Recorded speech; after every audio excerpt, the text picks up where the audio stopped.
Hello, everyone, and thanks for joining this press conference, which is a part of a joint series by the Jerusalem Press Club and Impact SE that we're carrying out as the war unfortunately continues. In the past 2 days, we've heard horrific accounts of the assault by Palestinian terrorists on southern Israel, with final numbers of casualties, both civilian and military, yet unknown, as well as large numbers of captives held in the Gaza Strip. I will start by asking for your patience should this call be disrupted in any way, as many of us are still scrambling to safe rooms when the alert siren goes off. We'll now hear from 21-year-old Gaya Calderon, who has not heard from her family in what I understand has been since Saturday. 5 members of her family, including her 12-year-old brother, who can clearly be seen taken by armed men in the video that was sent, as well as her 17-year-old brother, parents, and grandmother. So we'll let Gaia tell us a little bit about what she knows. We'll ask a few questions, and then we'll open the floor to journalists for their own follow-up questions.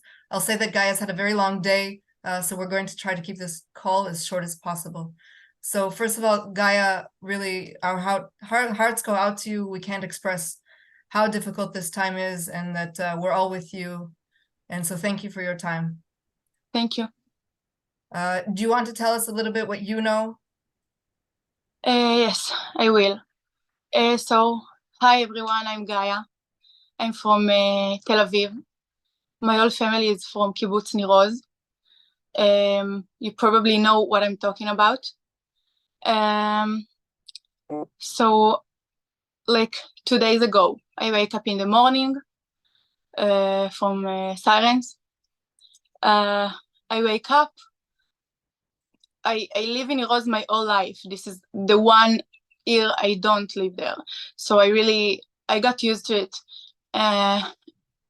Not very exciting, like the rockets. So I'm calling my father, my mother, just to check in that they're all good and in the safe place. And they're telling me it's never been like this. We don't know what is happening. I remind you, I lived there my whole life, 21 years. And they tell me, we don't know what is going on. It's so weird. And then I'm like, okay, it's okay. Like, I'm going to sleep again. It's all good. And then like a few minutes later, my friend calling me. And 1 minute, I have a call. Okay. And friend telling me, Gaia, do you know that the Hamas and the jihad is coming into the kibbutz? And I'm like, what? I'm trying to call my parents. They writing me, we can't talk, we need to be quiet. And then I start a conversation with my sister. She's writing, Gaia, I don't know what to do. I want to cry. I'm so scared. My 16-year-old sister write me these messages, and I have nothing to do about it. I see it, and I'm like, what can I do? I'm just writing her back, be quiet. What is happening? Tell me. Don't worry. Trust Dad. It's okay. And she's, Gaia, they are here inside the house. I don't know what to do. And then I'm telling her, where are you? In the Nabbed? The Nabbed is the safe place we have. And she's telling me, no, we are running outside. We are hiding. This is the last messages I accept from her. Then the last messages she wrote, it was in the family chat. She wrote, Mom, I love you. And then nothing. In the meantime, I'm talking to my grandma.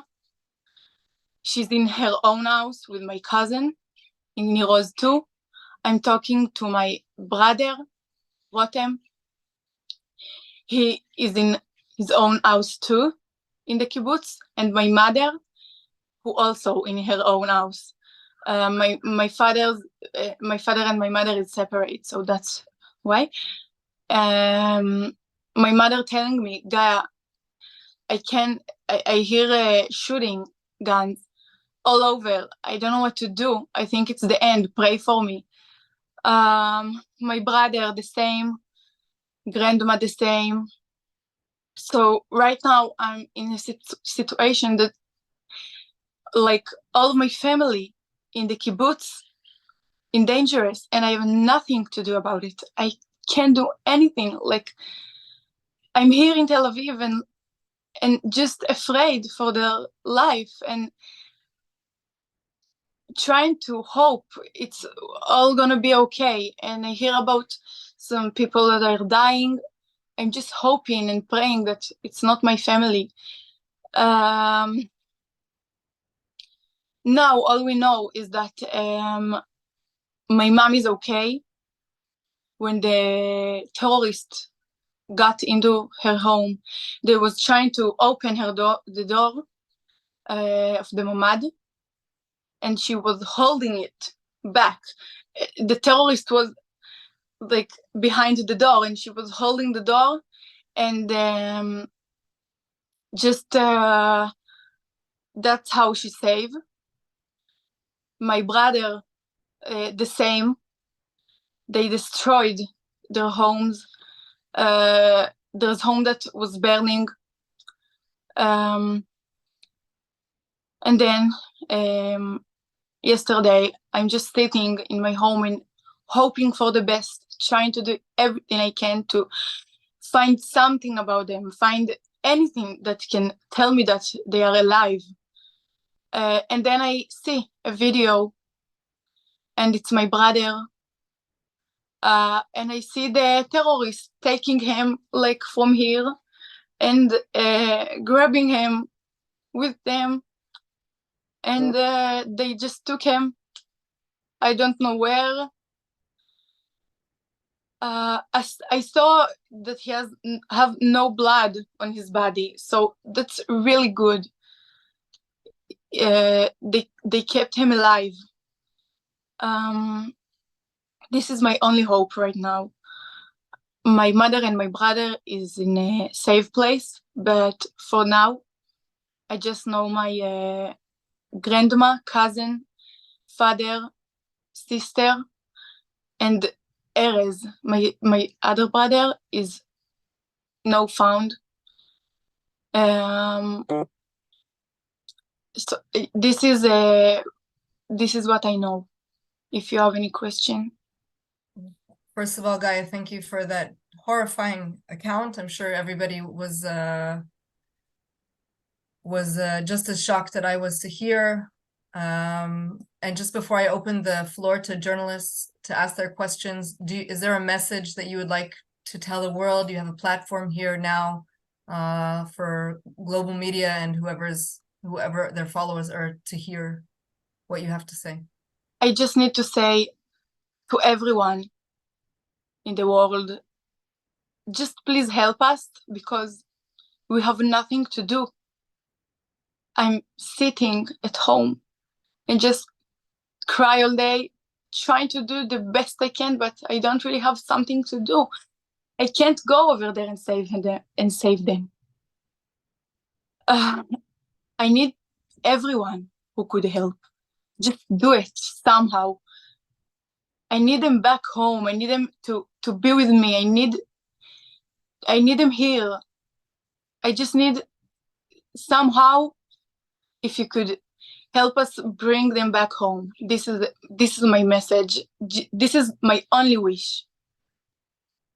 Very, very clear one. I'll ask that anyone with a question use the icon to raise their hands so that we can do this as organized as a way as possible. And I will also make an offer to Gaia that when she's had enough, please let us know. Go ahead. Right now, my house is moving because of the bombs. So if I'm not really with you, so this is why. That's completely fine. We all understand. Does anyone want to ask a question?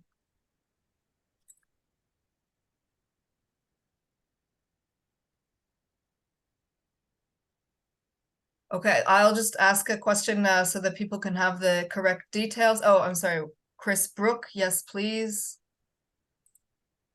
Okay. Just if you can state your outlet before you. I'm from the Mail newspaper in England.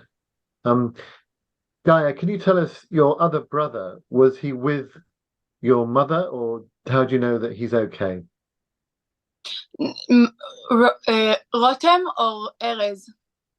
The one, Rotem, the one who was safe. You say the one who's safe. No, he have his own house, so he was all alone. He's 18. He was all alone.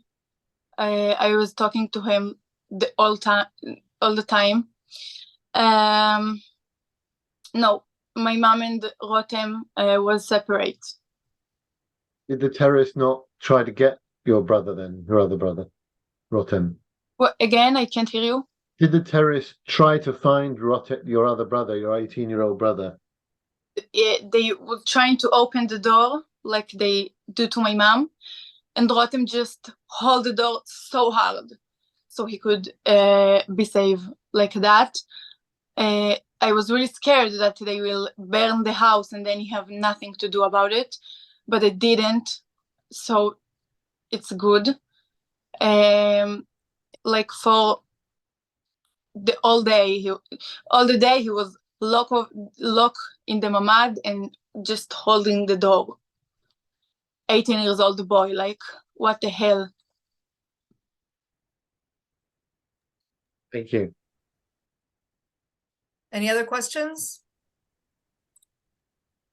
I have a question, Gaia, if anybody called you from within Gaza. Sometimes we've heard stories where cell phones were taken from the kidnapped, and then some calls were made, anything like that from unknown sources or voices from within Gaza? No, I didn't get any call. I wish I had, because then it means that they are alive over there. No, I didn't. And maybe you could tell us a little bit about how your mother is doing. I understand from an earlier call that we had that she was in a separate house, and your grandmother and cousin were in a separate house who went missing, and your brother and sister and younger brother were in a separate house. But the third house with your mom, how is she coping with all of this? Right now, do you mean? Yes, right now. So my mom when she was in the mamad, she have no battery in her phone, so I talked to her like a few minutes and then she was out. And like a few hours later, a lot hours later, she wrote in the chat, in the family chat, Erez and Tsar, tell me you are okay. She was so worried because she saw Rotem.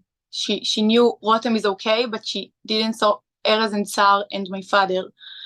And then when I saw she was messaging us, I immediately called her. And I never heard my mom like this. Like, she was screaming and shocked and so terrifying, and she was so worried. She screamed at the phone, where is my children? And it was like, I can't even tell you how hard it is to hear your mom like that. Think that your mom is like an adult. You taking like, you think she's the strongest, and then you hear it like her like that. It's so hard. I was crying and I couldn't even handle that, but I was like, okay, I need to help her. So I told her, Mom, please relax. I was trying to make her feel better, but it didn't really help, because you can't even, it's so hard to make someone feel better when he's in this situation. Gaia, has anybody made any efforts to help you find more information, or I don't know whether it's authorities, local authorities, or even a local community? Is anyone, trying to get information for you, or are you all on your own? We just have a couple of places that we can try, but it doesn't really help right now. No, not really. Like, I don't know.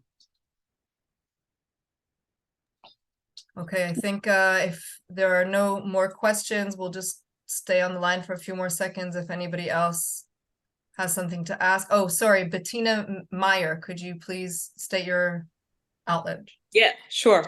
I work for German public broadcast and German radio basically, and I'm wondering also a similar question. Would you say the government kind of left you on your own or left the people that are looking? It feels like in the first hours, even the first day, nobody was there to coordinate anything. Would you blame the government for not helping you enough? I'm not blaming anyone. I trust my country, and I just hoping we could get them back here. This is my answer.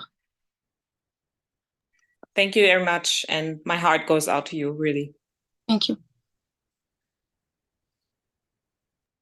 Okay, just a few more seconds to see if anybody else raises their hand. Okay, Gaya Calderon. Oh, sorry. It's Chris Brook from the Mail again. Can Gaya, can you tell me anything about the commune where your family are living? How many other families were there? Have you any news about the number of people who have been killed there? You've heard of one other family who was supposedly killed. I don't really know, but I also have a family in Kibbutz Tufa and Kibbutz Kisufim and Nirim. So I was really worried about them too, but they are okay. This is all I know. How many people lived in the same area that your family lived in the same kibbutz? A lot. I don't know how much. I don't want to say a number because I don't really know. I think we can try to get that information from one of the spokespeople of the regional councils. We can help you get that later. Yes, maybe. Gaya Calderon, thank you so much for your time. Really, again, our thoughts and prayers are with you, and whatever platform we can provide to continue helping you get your message across. I'm sure we're all... Something. I just want to say again that the best thing you can do right now to help us is to just, I don't know, just to let everyone see and know what is happening. And please just help somehow, because it's, I don't know, just try to help somehow. Loud and oh, sorry, there is one. Oh no, it's just one of the journalists are saying thank you for speaking to us, Gaia. We know how difficult it is. Our hearts go out to you and your family. So just know that there are journalists who are expressing their thoughts and prayers as well. Thank you. Thank you very much, Gaia, and thank you to everyone who came on the line, and wishing that this will end very soon. Thank you, I hope.